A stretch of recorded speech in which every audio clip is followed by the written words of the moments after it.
also have a motion that board members certify that only items on the closed session agenda were discussed in closed session.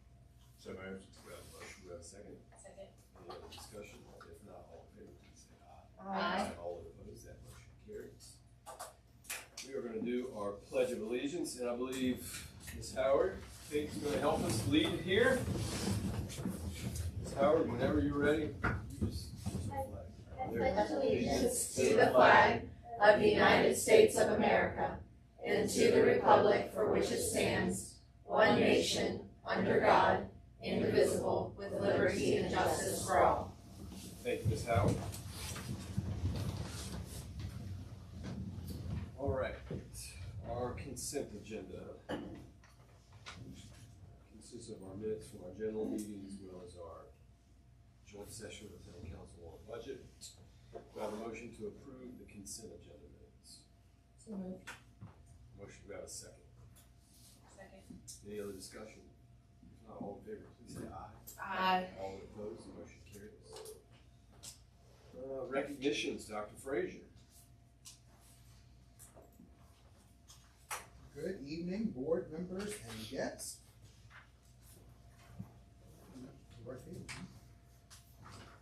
I do have a few recognitions for this month, and so the week of March 3rd through 7th, we celebrated National School Breakfast Week. The week of March 3rd through 7th, we also celebrated National School Social Worker Week. During the month of March, we have celebrated Read Across America Month, Women's History Month, Youth Art Month, National Nutrition Month, and Music in Our Schools Month. We are also proud to recognize and to just celebrate the cast and crew of Newsies. Wasn't it amazing? Amazing production. And so kudos to Ms. Hammond and her entire cast for a job well done, and for the set that was put together and the costumes. We had folks here around the table that definitely helped and contributed to all of those things. And so at this time, I'll have Ms. Britt to come and to present her student and staff of the month, followed by Ms. Butler. Okay, so for the elementary school, our RISE student of the month is kindergartner Carter Fenn. Carter consistently demonstrates a student-centered approach and relationship building in his day. He's always looking for ways to support his classmates, whether it's helping with cleanup, retrieving a forgotten water bottle, or assisting with a tricky backpack zipper. He anticipates the needs of others and proactively lends a helping hand. Furthermore, Carter's dedication to excellence shines brightly. He's a hard worker who always strives to do his best. His positive attitude and sense of humor make him a joy to have in class, contributing to a positive and productive learning environment for all. So we congratulate Carter on this well-deserved recognition. And then our RISE Teacher of the Month is Ms. Chandler Long. She is our media specialist. She excels in building strong relationships throughout our school community. Her collaborative spirit shines as she works closely with the specialist team and teachers. She's a true team player. She's always ready to lend a helping hand, and her positive energy radiates throughout the building.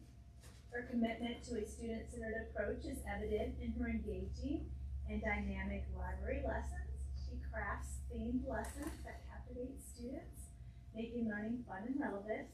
Her dedication to fostering a love of reading is truly inspiring. Furthermore, Ms. Long has demonstrated exceptional innovation by contributing in our One School, One Book initiative. Her efforts in securing free books for every child in the school have not only promoted literacy, but also fostered a sense of community. Her creative and engaging monthly lessons are also a testament to her innovative approach to teaching. And I will say too, she's always also joined our AI committee and has worked to attend sessions on AI and policy and writing policy work.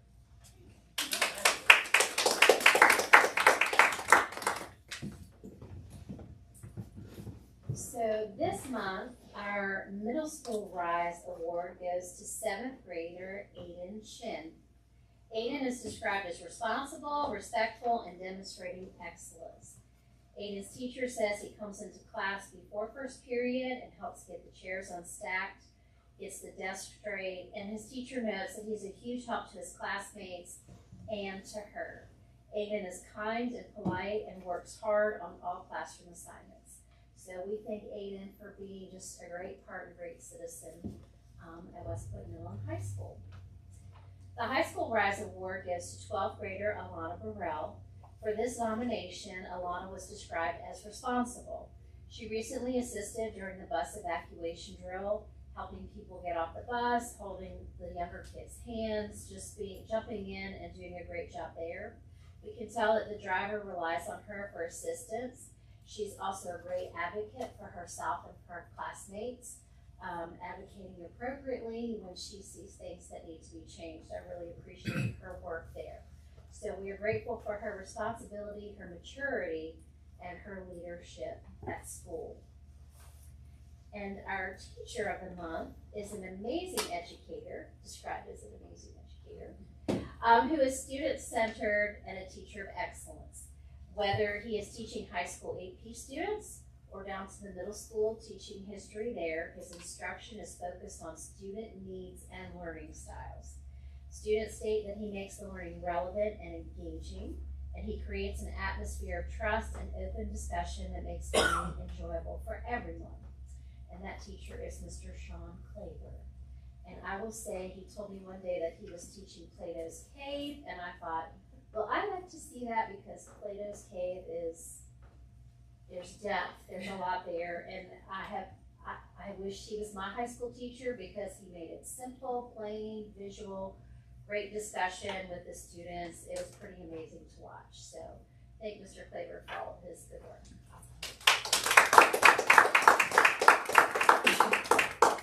Kudos to all of our students and staff of the month, all of our Rise Awards. I do have one more thing that I would like to share. And so we do want to send some prayers and some good vibes up as Ms. Bird tomorrow evening will defend her dissertation. And so at our next board meeting, she will be Dr.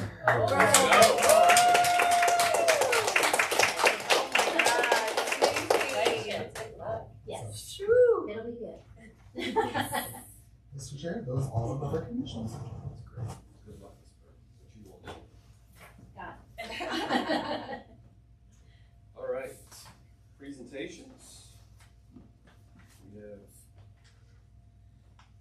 Ms. Howard's going to talk about being a page. Is that right? Yes, so I'll do a brief introduction, Kate. Because I'm not going to steal her thunder. I will just say, we looked back and we could not find, we didn't go digging far, when the last time a West Point 8th grader was a page, and we couldn't find one in recent history. I will say that. And it's a great honor because only slightly over 20 kids across the entire state are chosen to be pages in the Senate, and they're all 8th graders. So that's all I'm going to say because I asked her to share with you all what her whole experience entailed because it's pretty amazing. So Kate, the floor is yours. Hello, Mr. Chair and members of the board. As you know, my name is Kate Howard and I am in 7th grade. I've been going to West Point School since kindergarten, and I was selected to be one of the 37 Virginia Senate pages during the General Assembly session, which started in January and it ended in February 22nd. The session was 7 weeks long, but some of you may remember the water issues that shut down the city of Richmond. So I was only there for 6.5 weeks. Before I tell you about my experience, I want to thank all of my teachers for helping me keep up in school. I especially want to thank Ms. Gibbs and Ms. Paul for writing me letters of recommendation. Lastly, I want to thank Ms. Bird for allowing me to do the program and supporting me throughout it. My week started on Sunday afternoon when my parents would drop me off at the hotel. I stayed there the whole week until Friday at noon when we got picked up. We received a weekly per diem for food, and we were allowed to order DoorDash or go out to eat dinner. We also had many rules while I was a page. We had dress codes for working and going out for dinner. We had a mandatory 2-hour study hall from 7 to 9 and a curfew at 10. There were room checks, and we also had to write 4 thank you notes every week. Before the program started, we got assigned a roommate and a team. All of the pages were split into 3 different groups. In the groups, we rotate where we work every week. So one week we worked the Capitol, then the General Assembly the next, and lastly, my favorite, the floor of the Senate. While I was a page, My first full week working, I worked the Capitol. During my time in the Capitol, some of the jobs were constituent assistant, pre-session, and standby. The constituent assistant job is helping people find their way around the Capitol because the Capitol doesn't have good directions and not many people know where they're going. Pre-session was my favorite job in the Capitol, and it's because we got to organize all of the bills and prepare them for the Senate. Lastly, standby is what we had every single week because there was always random errands that needed to be done when someone called the teacher. I only got to work in the General Assembly building for 2.5 weeks because of the water issue, but I did enjoy that part. The General Assembly had many jobs to do, and we were almost always busy when we worked there. My favorite thing to do for the General Assembly was field trips because we got to experience and learn so much about Virginia. Some of the field trips were of the Supreme Court, State Library, and Holocaust Museum. The library was my favorite because of the books and maps. Lastly, the floor was running errands for the senators and mock committees. In mock committee, we made our own bills, which we presented on the floor the last day if they passed mock committee. My bill did make it onto the floor, and it was about the overfishing of the Chesapeake Bay Mexican fish.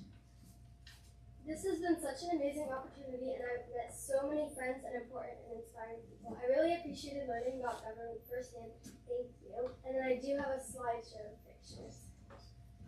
So here's the annual basketball game for the Senate. For the first time in a long time, the Senate actually won against the House. So that was good. And then you can see Senator McDougal. He's the minority leader. We took a picture with him. And then on the left is my program director, Mr. Finch, and on the right is my senator, Senator Richard Stewart. The first picture is of us in the hallway. The second is of me presenting my bill, and then the third is me as a constituent assistant holding the little sign that shows where to people where to go. And then there is me saying the Pledge of Allegiance when I was page of the day, and then the second one is me talking to the clerk of the Senate, and the third is with Senator Durant. And then there's us again in the hallway about to leave for work in the morning, and then Miss Ball and Miss Powell visited me one day, which was amazing. And then the third is of me and my friend Madeline with the governor. We saw him in the hallway. He's very tall. Very. Yes. And then the one on the left is us finishing up our mock session on the floor of the Senate. And then the right is when we went out to the tobacco company and saw Senator Bagby. And then there again is us on the floor, and then that's my bill being presented. That's the Capitol Police dog, Luca. The Capitol Police presented to us as one of our guest speakers one day. I thought that would be a good one. Yeah. And then that is on the floor again. That's all I have. Thank you. That's awesome. Thank you.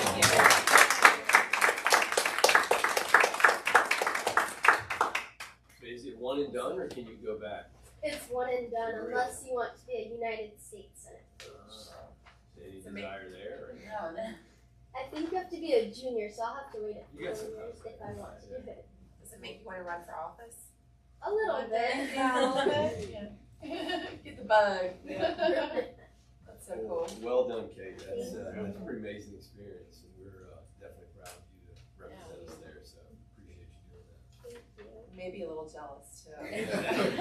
Tobacco awesome. company. I know, right? DoorDash, right? Right.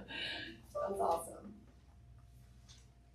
All right, delegations, Mr. Leach. We do not have any delegations. All right, reports, Mr. Hudgens, from the track meet to the winter sports recap. Back to the track meet.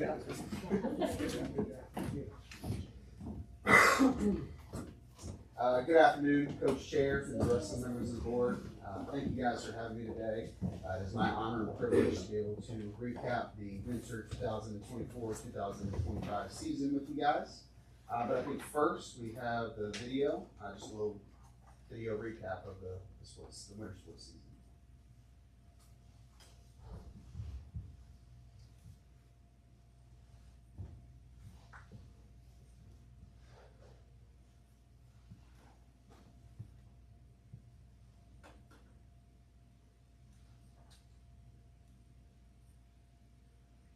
There is music, I swear.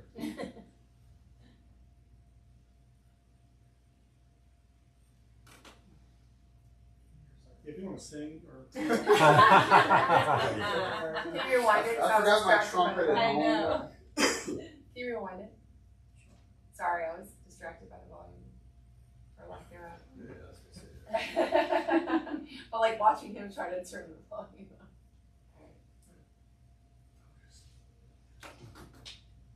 Dun, dun, dun, dun. Exactly. Dun, dun, dun.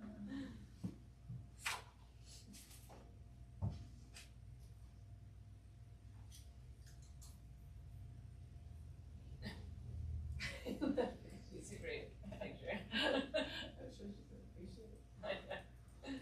We are so, I'll say this a million times, we're so blessed with Mr. Agnew. Oh, yes. I Yes, swear. absolutely.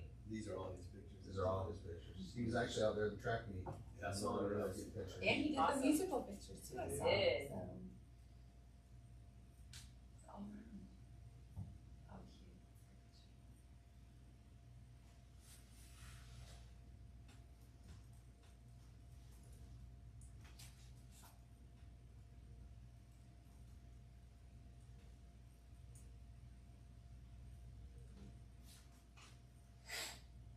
I'm just glad that they finally got to have the regional meet. Yeah, 100%. Yeah. Since it was rescheduled so many times. I love snow. Yeah. You don't get that often, so. I like one good snow a year. That's about it. Once we get 2 or 3 or 4, I'm good.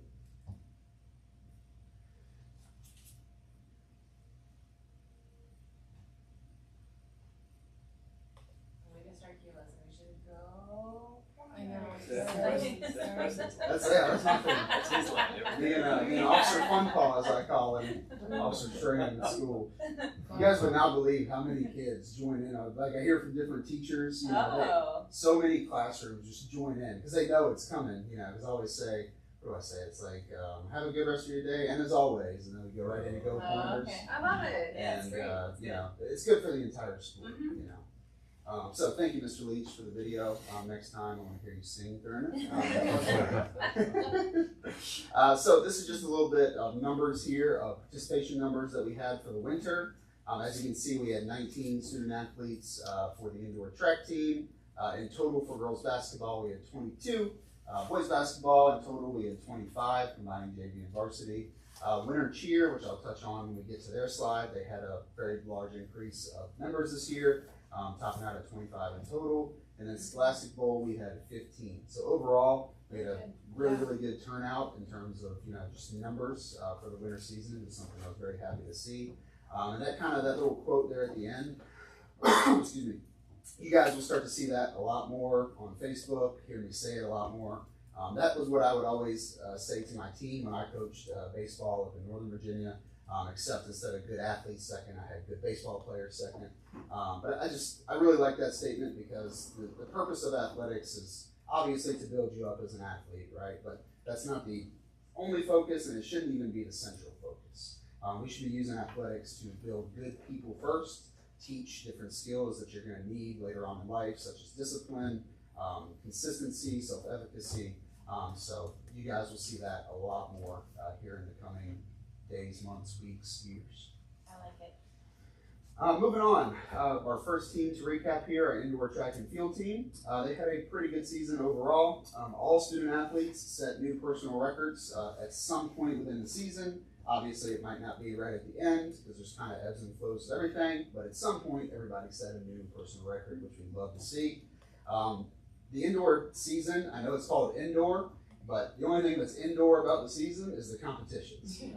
Everything else, pretty much all practices, unless it's just freezing cold, 20 degrees or raining, they're outside for the most part during practice. So it is a very tough and demanding season, but student athletes that stick with it, they come out much better with it, much better for it, by the end of it. Unfortunately, the team did get bit by the sickness injury bug, especially as we got to the end of the season. Which was really unfortunate to see. In fact, one of our athletes, Quinn Agnew, he would have qualified for states pretty easily at the regional meet, but he did end up getting the flu right at that time. Wow. So he was really upset that he couldn't go to states, but that's the sickness for you. So like I said, it is a tough and demanding season, but it really teaches student athletes to stay disciplined and to stay consistent throughout the entirety of the season. And their hard work pays off by the end of it, because then they roll right into outdoor track season, where it's a little bit nicer. You know, you're outside, the weather, well, maybe not here lately, it's so cold and rainy, but towards the end it certainly gets a lot nicer outside, and it's great to see. The boys ended up placing 4th in the region, which we were very happy about. Unfortunately, that did not mean they could move on to the state level competition, but overall, I would say they had a great season. The coaching staff for this indoor season consisted of head coach Gary Booker, assistant coaches Molly Booker, his wife, and then Ashley Davis, who kind of jumped in a little bit last minute to help Gary with the throws aspect of it. Since Coach Kirkland from last year has been very busy with a project in Williamsburg, and just he didn't have the time to be able to commit to it for this winter season. So overall, they had a great season. This is just a little collage of pictures that I've gotten either from Mr. Agnew or from the Booker family themselves. I really love that picture of Daniel Garcia up in the top there, throwing that shot put. Unfortunately, he had to move to Texas with his family for military. We were very sad to see him go, because he was a great kid. Absolutely loved him to death. So moving on, we're now at Scholastic Bowl. This is a great group of kids to be around. They're very goofy, but they're very, very intelligent. I have never seen kids as intelligent as these kids right here. They're answering questions, especially the math questions. I don't know if you guys have ever sat in on a Scholastic Bowl match, but it's essentially you have somebody reading out a math question that you then have to internalize, jot down, and then do math for it. Like, it is insane. And they'll get the questions like that. I mean, a snap of a finger. It's insane. But this year we had a new first-year head coach, and Michael Cole. Unfortunately, Jenny Wright, she was planning on staying on, but she's battling some health issues. So Mike Cole stepped in to run the team this year, and he did an absolutely phenomenal job. All the kids loved him. They had a very good turnout, and record-wise, they did very well. Going 6-2 in the regular season. Typically, they play 10 regular season matches, but Charles City, unfortunately, was not able to have a team this year. They were trying to get that 4th person, but unfortunately, just weren't able to. So, play 8 regular season games. Yeah, it's very sad. So we ended up being the Tidewater District co-champions. As alluded to earlier, with all of the snow, we had a district tournament scheduled, and then the snow happened, and we rescheduled it, and then the snow happened again, and then we were like, okay, we can just play one game with Matthews, because they were they were second in the district behind us, and then we got more snow. So we just had to cancel the district tournament in its entirety, and we just declared ourselves, with a vote with the ADs in the district, as co-champions. We didn't just say, hey, we're the co-champions. We had a vote on it, I promise. Ms. Burner can attest. Yeah. It was So we ended up also placing 3rd in Region 1A, which is our region, which just barely excluded them from moving on to the Super Region contest, because you have to be top 2 in your region to move on to the Super Region, and it was very, very close. We ended up playing, I think the thing that bit us the most is we ended up playing Rappahannock County, the first match of the regional playoffs, and they were last year's Super Region champion, went on the states. I think they got 2nd or 3rd last year, don't quote me on that. So that was a really, really tough draw for their first match, which I think kind of, led to that 3rd place placing. But overall, they had a fantastic season. We did end up having one student athlete with a all-region honors in Prince Maury. He was unanimously selected 1st team all-region, so he did a very, very phenomenal job. We want to say thank you to our game workers, Miss Joanna Ambrose. So last year I had her down as reader, and she's like, I'm not the reader, I'm the master quiz reader. So I had to make sure I updated her title, and for good reason. These questions, like I said, I don't know if you guys have ever heard them, but the pronunciations that you have to do in these questions, especially like the old history ones, they are tough. I'm glad I've never had to do it, because I would be fumbling over my words. Like even Mr. McAllister, he stepped in for one match Miss Ambrose was not able to be at. And I mean, he studied history his whole life, and he was fumbling over the words himself. So, it's a tough job, and we greatly, greatly appreciate not only them, but Miss Crockett, who was our scorekeeper all season, did a phenomenal job, and then Miss Rush, who was our buzzer operator. And here's just a collection of pictures with them. They really like to go to McDonald's after away matches. So they had some really good, fun team building, team bonding activities going on. We'd love to see it. All right, moving on to winter cheer. As I touched on earlier, we had quite a bit increased participation from last year with 12 student athletes on the JV team and 13 on the varsity team. This is a great group again to be around. We really have just great kids across the board here in West Point Public Schools. But they had a lot of team building activities. We had a new head coach this year in Mrs. Lohr. They had bigs for the varsity and then littles for JV for just mentorship for the JV student athletes, which they absolutely loved. They hosted a holiday party as well. They brought absolutely unmatched energy at all of our basketball games, our home basketball games. They introduced different crowd games, and you'll see a few in the next slide, such as the pom-pom shoots. I don't know if you guys saw during the season, but the student section would get pom-poms, and then they would have one of the cheerleaders be up on top, and she would make like a little basket with her arms, and then they would just have a competition to see how many they could get in at one time. They also did stunts at games, which were absolutely phenomenal. And they traveled, varsity ended up traveling for postseason play over to Colonial Beach. And we are very grateful that they did travel because it was absolutely phenomenal atmosphere. They were, hopefully no Colonial Beach persons in here, but they were much louder than Colonial Beach, all their fans and their cheerleaders, to be honest with you. So we're very grateful that they did that. On top of all this, they also engaged the community and showed a lot of school pride. With hosting a school-wide winter pep rally, which is always a fun time, put on by Mrs. Lohr. They had 3 cheer workshops with over 20 participants each, all in grades pre-K through 7th, so trying to funnel those kids for once they get into the middle and high school and they can start participating in JV and varsity. They continued the pep club as well for 6th and 7th graders. And I want to give a huge shout out to Ashley Gilchrist for her work with them. She kind of took that completely under her wing. Mrs. Lohr put all her faith in her, and she knocked it out of the park with everything that she did for them. And you could see it just in the hallways, all the 6th and 7th graders coming up to her and really trusting her and waiting on her. So, phenomenal job by her. We had multiple school spirit days throughout the year, which is always a fun time, right? To see, not only the kids dress up and participate, but also the teachers themselves. They created pennants for all winter sports, and they also made goodie bags for basketball and indoor track when they went on to regional play, or if they just had a huge rivalry game, such as like King and Queen, for example. So yeah, overall a phenomenal season from the winter cheerleaders. There's some pictures of them right there. Again, courtesy of Mr. Agnew. They would get the small little basketballs, throw them out into the crowd.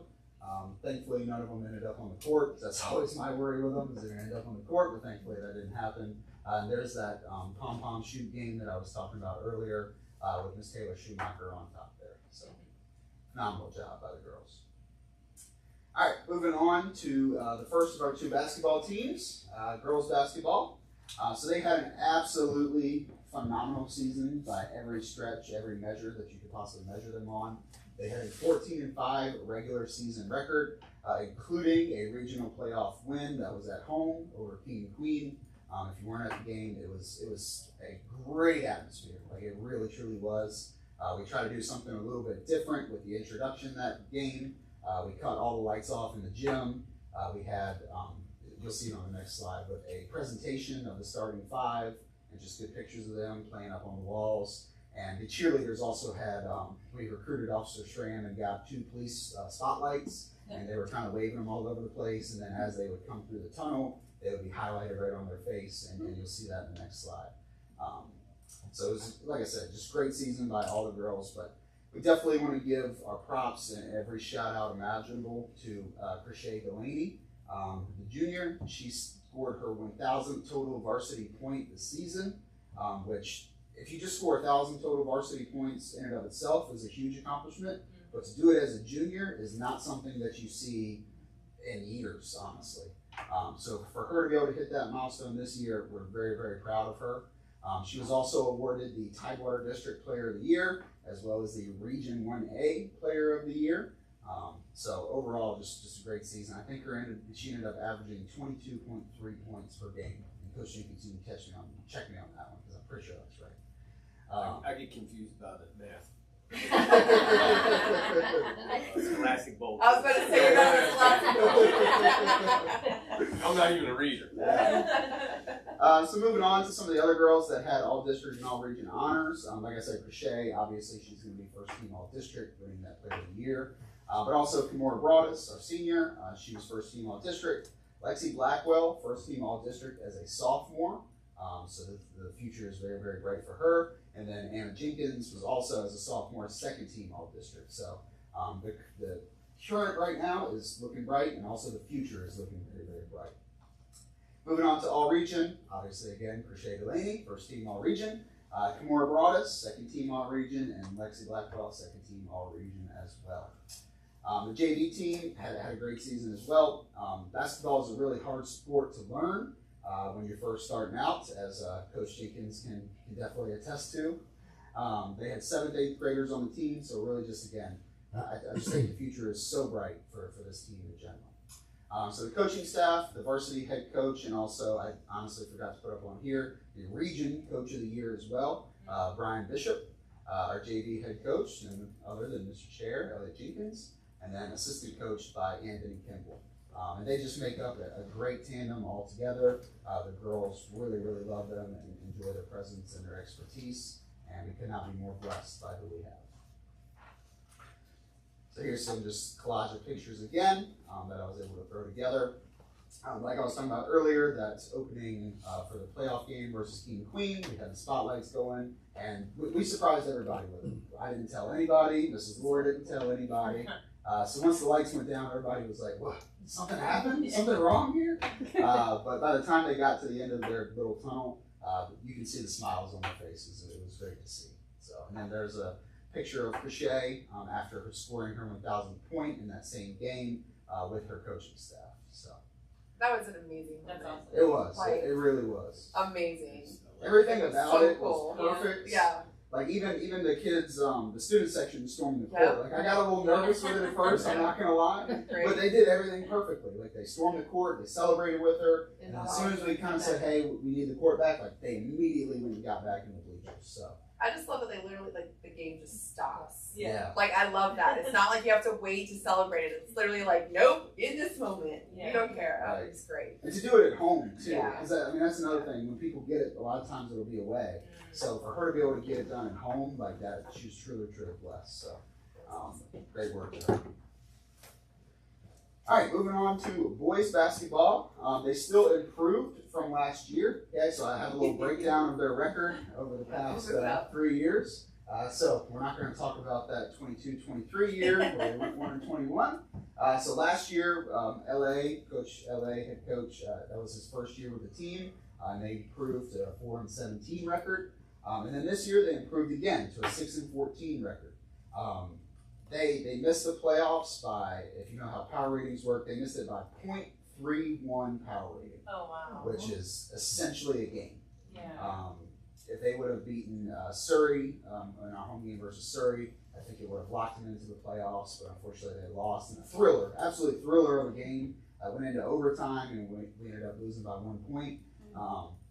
But overall, we love to see the progress that this team is showing, especially when you compare it to that 22-23 year.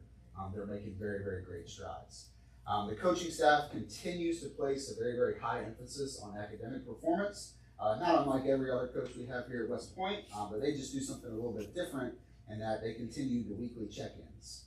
So they have, we call them green papers, green slips, green cards, whatever you want to call it, but it just essentially has your block schedule. You had to fill it in. The kids had to take it to each teacher throughout the week and get them to write down what grade they have in the class and then sign off that they are comfortable, based on their academic performance within playing in games. And I really, really love to see Coach LA still implementing that and sticking to it too, because there was games that kids had to sit out because teachers weren't comfortable with it, and it forced them to put the student part and student athlete first, and that's why it's first.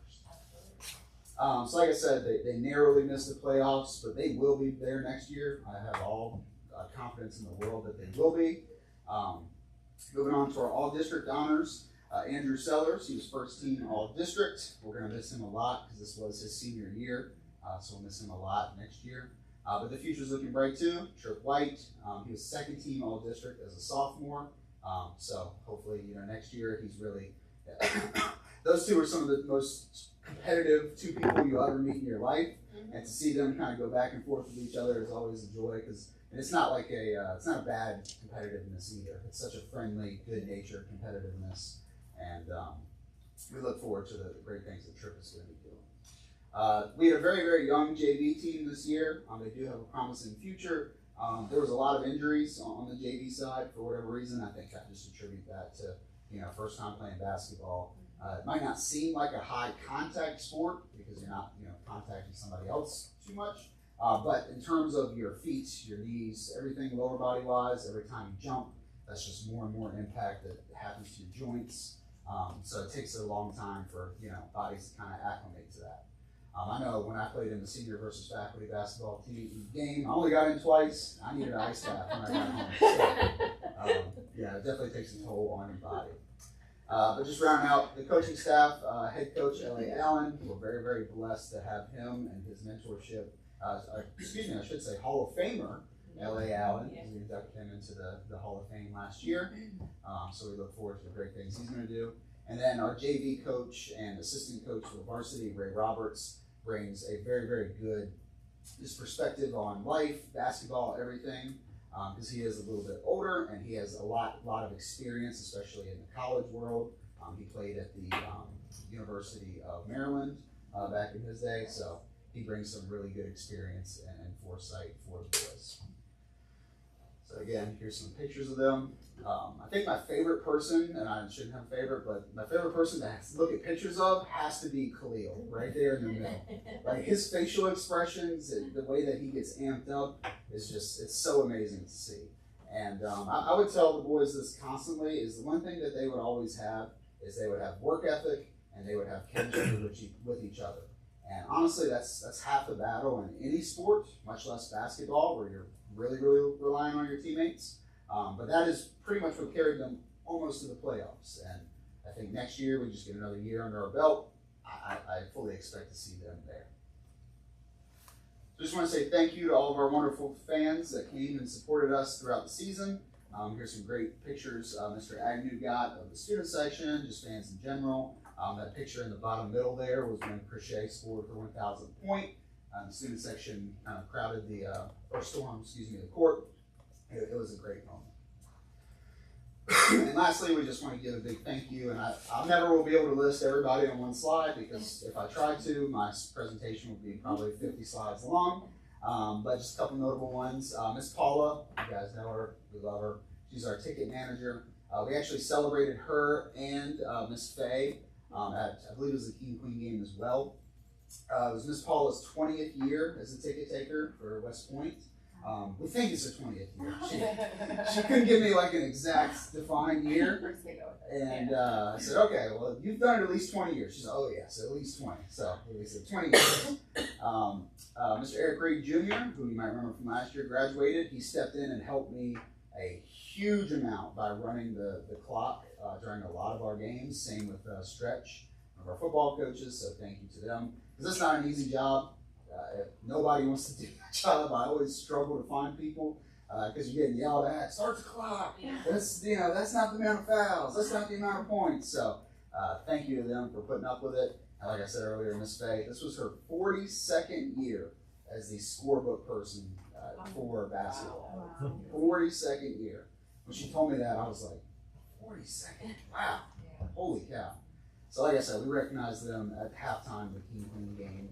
We gave Miss Faye a nice little customized cup with basketball scorekeeper kind of engraved into it, and then 42 years. And the same thing with Miss Paula too.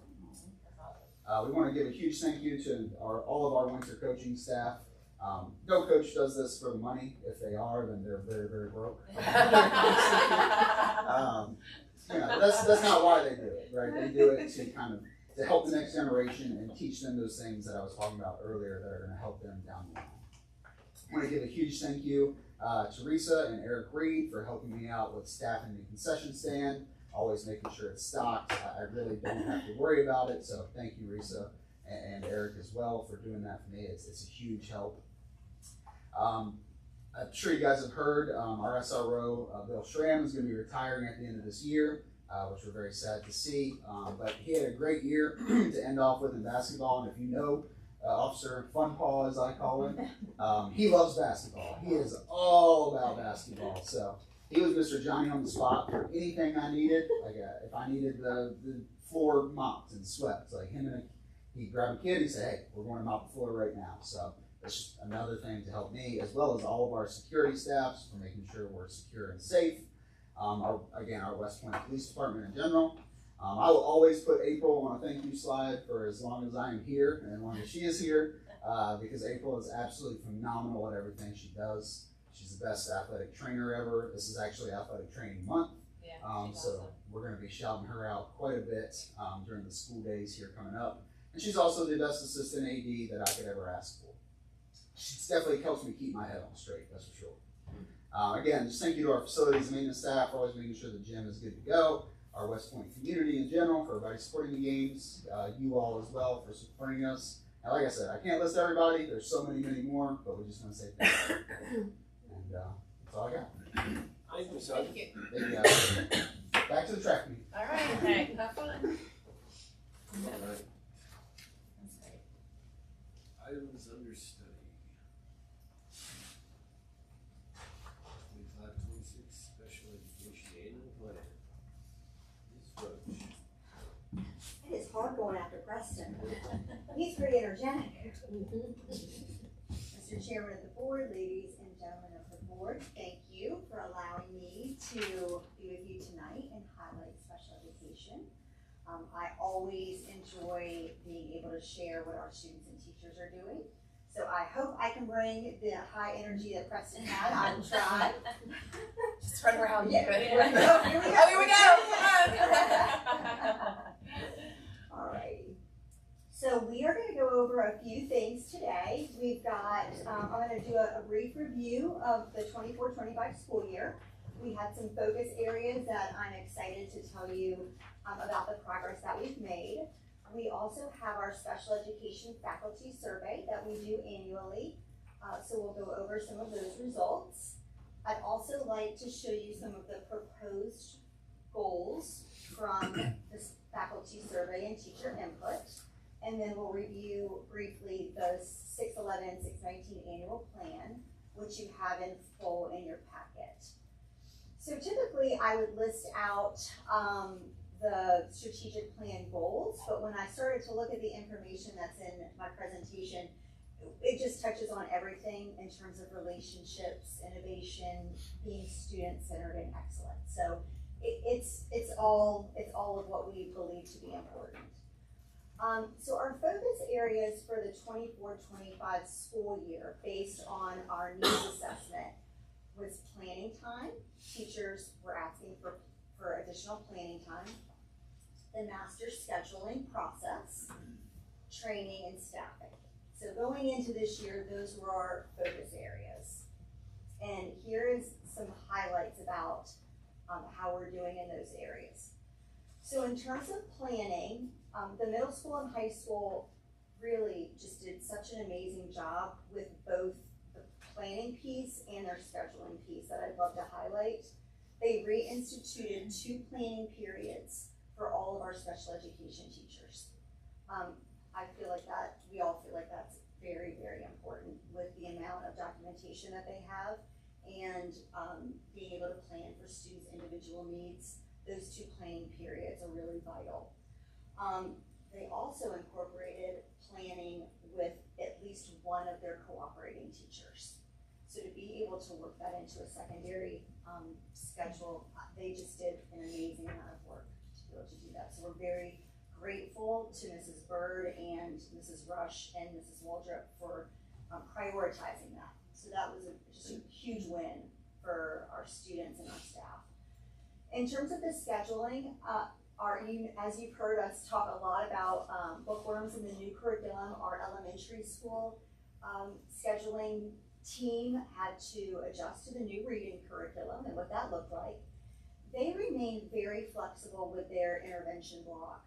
So we have that time, but our teams are able to to talk to the administration about what that looks like for each team, because every team's student needs are different. And that provides them some autonomy and flexibility based on what those students' needs are. So that is definitely, that's great for our students that have special education needs, because it looks different in each grade level. So that's great. Our middle school and high school introduced special education supports in biology and U.S. history this year. And that has not been an area that we've been able to support in the past, but is needed. And we know that we're going to see some results in terms of the support that we've been able to provide there. And I know that the general education teachers have been very open and thankful for that support that we've been able to put in those classrooms.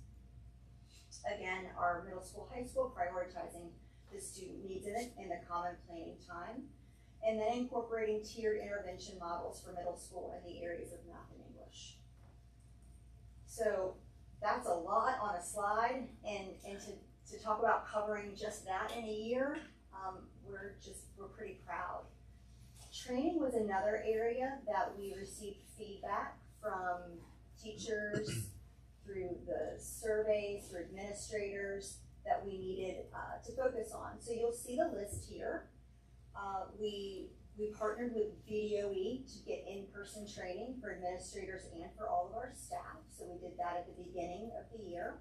We also held retreats this past summer, and special education was highlighted as one of the sessions for general education teachers and special education teachers. We've also partnered with TTAC. They've been a great resource for us this year. They're working with our preschool teachers. We're using the ODU TTAC for our preschool teachers because they specialize in that area, and then we're using the William & Mary TTAC for our K through 12 teachers based on what the needs are, because they're different. We also are accessing an educational coaching and consulting expert in terms of some needs that we didn't know that we were going to have that have come up in terms of transportation and some other areas. And she's also working closely with some teams, IEP teams, to provide some support, more individualized. We have our special education PLC meetings that we hold almost monthly, not quite, but almost monthly, on topics that we need to discuss as a department. We introduce student service newsletters that go out to all of our staff. So it's a way to provide some professional development articles, resources, without having to get people together to meet, because that's really hard to do. But you want to be able to provide the information. Behavior is an area that we know we're getting some differing needs that are coming in, but we provide what's required by the state in terms of modules, and we also provide nonviolent crisis intervention to our staff at the beginning of the year. So that's just another layer of support. We also facilitate annual training that's required by the state. We do that asynchronously. We've done that this year because we try to protect people's time. So that was well received. The first time our staff takes that, they do the modules, but once they've done the modules, then we also have an asynchronous approach to that we've developed here. Our special education interventionists participate in the behavior modules and in-person training, and then they also have 4 hours of self-selected training that they do throughout the year that they're able to get done during teacher work days and on their own time. That's something that however they want to work that into their schedule, and then they just send the information to me at the end of the year. So that's another way that we're supporting our interventionists and building their capacity, and then our transportation and safety teams are part of our plan in terms of training also. And then for staffing, this is probably more of what you may have heard just through conversations. It's our new coordinator. Right now she's at the secondary building. We added that special education teaching position at the middle school, high school. We have added additional support in our early childhood program. Again, our biology and U.S. history, which are both high stakes areas in terms of testing, and then our adjustments to caseloads and workloads. So that's this year in a nutshell. So in planning for next year, we've completed our special education faculty survey. It's 18 questions. We had 34 responses. Our survey was open for 3 weeks, and it's split about half and half in terms of elementary school staff and secondary staff responding. This is a required step in our inclusion action plan. I will present on that a little bit later, in probably closer to June or July, but this is one of the steps that's required in that process. So out of the 18 questions, 8 questions were responded to with 90% or more agreeing or somewhat agree, and the questions are phrased like 90% agree or somewhat agree is good. 7 questions, 81 to 89% agreed. Oh, I'm sorry. Oh, yeah, that's right. 81 to 89 agreed or somewhat agreed. I'm like, oh, I got lost in the data. And then 3 questions, less than 80% agreed or somewhat agreed. So that gives you a kind of an overall view of how our staff is feeling about special education supports. And what came up in themes, again, were some of those same things.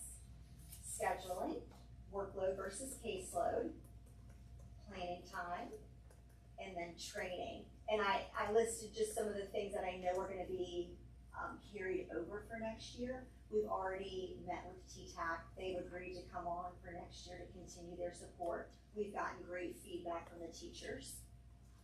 They're doing coaching sessions. They're going into classroom to help prepare materials.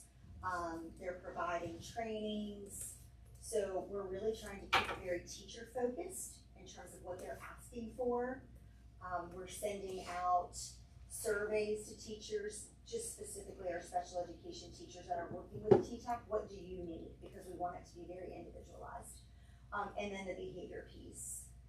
And then in terms of staffing, we've been talking about this through the budgetary process, but the administrative support at the elementary school, special education support in science and social studies, which are those areas that we just discussed, the psychological services, and then supporting students who have similar needs.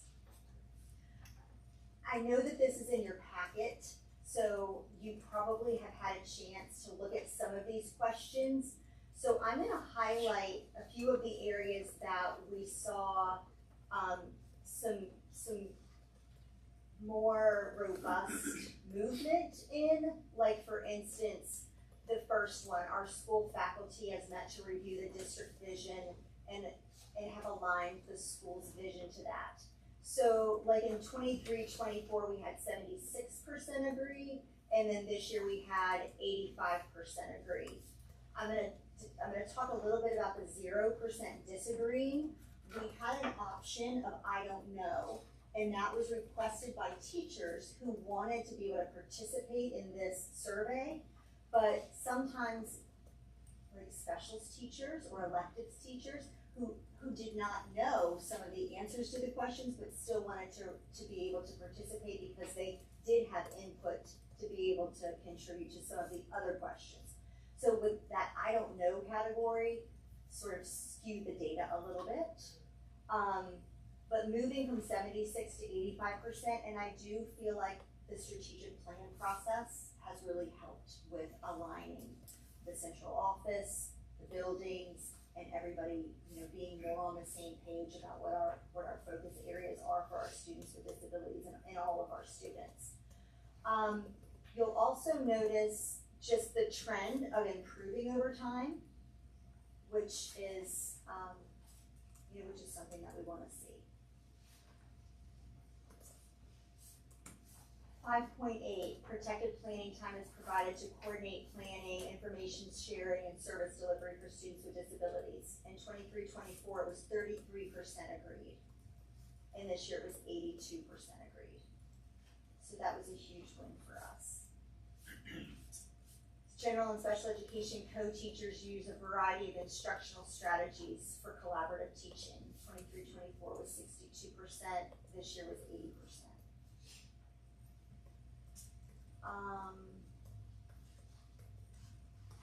We moved routinely communicating to coordinate efforts.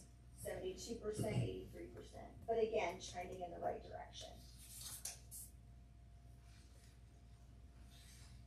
And then these areas have remained pretty strong for us. Family members are included as active members in the decision-making process. We have great parents, we have great students. We have amazing teachers who reach out and continue to reach out. They will meet parents at the McDonald's if they need to give them paperwork. We will do Zoom meetings, we will have meetings over the phone. They will call them after the fact if parents just aren't readily available during school hours, but parents want to participate, and we do try to make every effort to make that happen. So those areas tend to be really strong for us. The areas that we're going to continue to focus on, using an objective student-centered process for determining staffing, that goes back to that caseload versus workload question. You could have the same amount of students on your caseload, but students have different needs. And so looking at a needs base versus a number base. So that's just something that we're working with our teachers and building administrators to work through. And sometimes when we start the year, it looks one way, and then you get going, and in the middle of the year, some students will move in. And working with students that come from different divisions, it's sometimes we're at a different place. And so if you're a teacher that gets some transfer students, you have some different challenges sometimes, because we're at a different place in the curriculum than we are here at West Point. But you'll see we did move from 43 to 79, so we were really close to that 80% threshold, but still a little bit of work to do there. And then again, training for our interventionists is something that we're continuing to work on. I mean, I'll tell you, we have some great interventionists. We really do. They are pretty amazing at both buildings. We have interventionists that are moving towards getting their licenses. They're taking classes to become teachers. We have interventionists that are really lifelong learners who are members of the CEC, they love getting training. They come to all of our trainings. So they are really dedicated people, and we appreciate everything that they do. And I really do love to see the 38 to 65. And you'll see 23-24 was a hard year. It was a hard year for the secondary building. We had some staffing things that we had to maneuver, but we put supports in place, and it's helping, and it's what we needed to do. And we're moving forward. And then so there's protected planning time and common planning time, and sometimes we use those terms interchangeably. Common planning time is when you are with your team and you're planning like lesson planning time and getting things ready for your classroom and your students. And protected planning time is more like at the end of the day, or time that's protected to work on, like looking at data, and more things that looking at assessments and how you're assessing students and what that looks like. But I think in our when we communicate, we often think about planning time, because we do that all the time together. We don't really delineate. Oftentimes, this is your common planning time and this is your protected planning time. So I think that having both of those questions skews that a tiny bit. But again, we did see, even from 22-23 all the way up to 24-25, we're making progress in planning time. And the elementary school does a great job. It's just a function of their schedule. It's just different than secondary. But they all have planning time together. The special education teachers and interventionists are able to plan with their grade level counterparts. Does anybody have any questions about the survey results? So I know last year it came up too, when we looked at the number of responses that we were getting. And we had talked maybe about at a staff meeting, have everybody take out their computers. So how was it delivered? It was just an email and say, hey, click on this? Or was there anything in addition? Because while these numbers seem great, Right. it's still only 46% of the secondary and barely over half of the elementary school. So I guess, and look, I'm a teacher. I know teachers don't like to fill out surveys and reply to emails. Trust me, I know. But I know, like at staff meetings, sometimes they're like, bring your computer, take it out, and fill out the survey. So Did we do that this We time? didn't do that. Okay. I sent it out by email. Okay. I did leave it open for an extra week, Mhm. because I know that was something that we talked about, like, was there enough time, did they have enough time? And I tried to plan it a little bit differently, I didn't send it out because there's other surveys that do go out at that time, so I did try to plan it. When we were back from break, maybe when people were a little bit more refreshed, and then not around the semester surveys that go out through the buildings. But that is definitely something that I think we can talk about. Or even the department, because we have department chairs now, right? Like, at their department meetings, like, hey, y'all have to do this survey. Just because, not that I don't believe the results, but it's hard when we don't have 50% or barely 50% responding to know, is this really how, because it could even be better. It'll really tell us where we need more help too. From the. We can definitely do some other things. But I do think the results seem great, and especially from last year on some of these. So, I mean, I don't think it's. Yeah, and the response rate was the highest that we've had. Yeah, I was gonna ask that one, because I feel like last year was It was lower 31. than this. Yeah, okay. And then Yeah. we've done this since 21-22, and 34 responses is the highest that we've received. So we're going up. We're going up. We're Pointing in the right direction. We're pointed in the right That's direction. right, yes. But thank you for that reminder. Thank you for that reminder. And I will definitely put a note in my calendar to try some other things. All right, so our annual plan, it is a budgetary application. I'm sure you had some time to look it over. You all have the full plan. It includes 611 and 619. 611 is school age, 619 is our preschool flow-through funds. The division's proposed budget is based on the previous allocation, because the allocations for the next year have not been released yet. So once we get those new numbers, we'll have a little bit more information.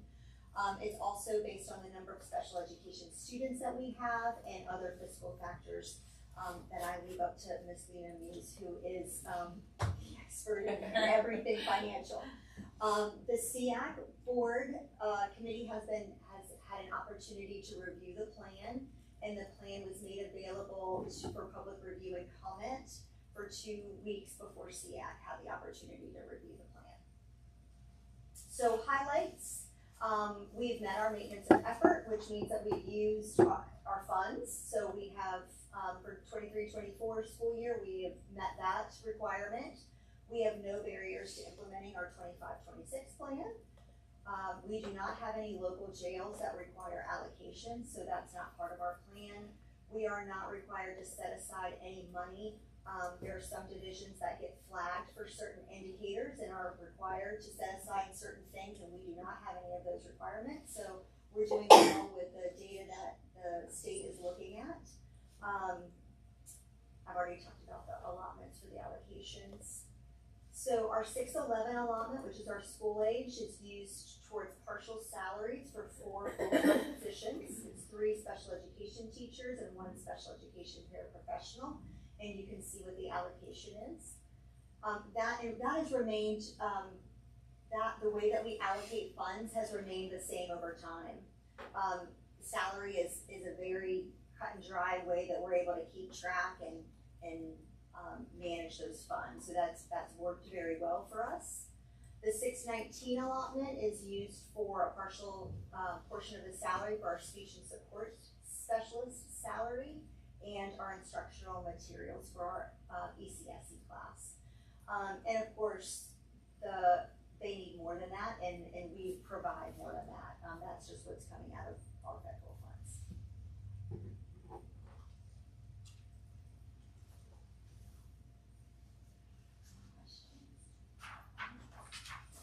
I just want to commend you. I think this year you've done a great job. We had some hurdles to overcome and barriers, and I think that you guys have really stepped up, and I think it's showing. So I appreciate all your hard work. Yes. Thank you. It's an amazing team. Yeah. Our building administrators are very supportive, and we truly have the best teachers and students and parents. I wouldn't be anyplace else. So thank you, but it is definitely a team effort. Good job. Good job, Ms. Rich. I do have one question for you. When is your plan due to the state? It is due May the 9th. So maybe not, okay. So, I saw the date was April 15th on the, maybe I was looking it out. oh, on the cover page? I think that's when it was signed. I put this, the next school board Okay, meeting. gotcha. If you're comfortable signing, then. Gotcha, I just didn't know if we needed to, if it needed to be approved tonight. No, Okay, no, in okay, April, and then it's due to the state in May. gotcha, just making sure. Thank you. Make her second guess herself. All right. I was gonna ask you all to move it to an action item, so I she have can all those. offer, so she can check that box, so. All right, thank you, Ms. Roach. Next up, I need Mr. Leach for Yes, good evening. Perkins. Yep, Perkins Plan, it's that time of year. The Perkins Plan is our CTE funding source, federal funding source. We don't get a whole lot of money, but any money we can get is good money. So in the past, we've used this for a variety of things, for professional development, for special populations, so that is anybody, or any students with a disability or economically disadvantaged, if they need materials or go on trips, that helps offset that cost. We've used it in the past for bridging communities. This year, we're currently using it for our cosmetology program. It puts a small dent in what it costs to do cosmetology. But what we're recommending for next year is we would increase our professional development budget for CTE teachers. If you've noticed, we've kind of had a revolving door in CTE. So we want to make sure that those CTE teachers are prepared, that they're comfortable with their content. We have it built in for special populations, and then the bulk that will go towards Zello. Zello, Mr. Evans is part of our CTE advisory committee, and Zello is a career and academic plan software program. It's K through 12, so whether you have an elementary student or a student in junior or senior, they can benefit from the program. They can learn about colleges, they can learn about careers, eventually they can even get into scholarships. And my hope is that we'll have our school counselors either in April or May come and do a presentation with the board of what that will look like. So far, a lot of positive feedback, whether it's 4th grade students or 10th grade students. Positive buzz in those classes. The counselors are very thankful for it, and I think that's a good use of money, that we can really spread that money across the entire group. So this is not, does not need to be approved until April, but it will need to be hopefully approved in April so we can submit it by April 30th. Mr. Leach. All right, time for some action. Action items, first up. Expenditures and revenue. Do I have a motion to consider approving our expenditures and receive our revenue reports? So moved. Motion, that is second. Second. Any other discussion? All in favor, please say aye. All that opposed, motion carries. Also, our cafeteria expenditures, do I have a motion to approve the cafeteria expenditures? So moved. Motion, do I have a second? Second. Any other discussion? If not, all in favor, please say aye. All that opposed, that motion carries. Personnel recommendations, do I have a motion to consider approving our personnel? So moved. Motion, do I have a second? Second. Any other discussion? If not, all in favor, please say aye. Aye. Aye. Well, alright. That motion carries. We got sidetracked by donations. I was gonna say, I was looking for the tax. Yeah, I didn't report. see it. Okay, alright. No one, anyone, going once? Alright. Our 25-26 student fees, I think we had those understood last month. So we have those to approve. So no material changes. No changes, and if we do hear something, we'll bring it back to the Got a motion to approve the 25-26 student fees. So moved. Do I have a second? Second. Any other discussion? If not, all in favor, please say aye. Aye. All opposed, that motion carries. And the big money, budget. Dr. Frazier, do you have any comments on the budget? Yeah, so I would ask that the board adopts the budget that has been presented to the school board and to town council and adopt it the way it is. We have received a new calc tool based on, figures from the General Assembly, but we still need to make sure we get a signature on the budget before we can truly amend our budget or amend our ask. And so our ask remains at the 295 until we know for sure that the governor is going to sign the budget that is presented, or if they make changes to the budget that has been presented. And so I will continue to be in conversation with the town. Town manager and I are meeting tomorrow. He and I spoke briefly today, and so he is fully aware that we're moving forward with the current ask, because we don't want to be in a position where we cut that number now and then have to come back and ask for more. We'd rather ask for the full amount now and then be able to adjust backwards later. And so that is where we are. The numbers do look favorable, but I'm still just a little nervous that those things still can change. And now that we do not have a state superintendent, I just don't know what's going to happen at the state level. So I would just ask that the board approve the budget with the 295 ask, and then we can adjust from there and work with the town on any adjustments. Was there any update from the town on their part? I mean, I assume everything's copacetic since we presented, so we hear otherwise? Yes, Okay. I have not heard otherwise. I have Okay. not heard that they do not plan to fund the request. Okay. Any other questions? If not, we have a motion to approve the 25-26 budget. So moved. We have a motion, we have a second. Second. Any other discussion? If not, all in favor, please say aye. Aye. All that opposed, that motion carries. Fraser, you have a budget. And we still wait. We'll wait. Yeah. We will play that way.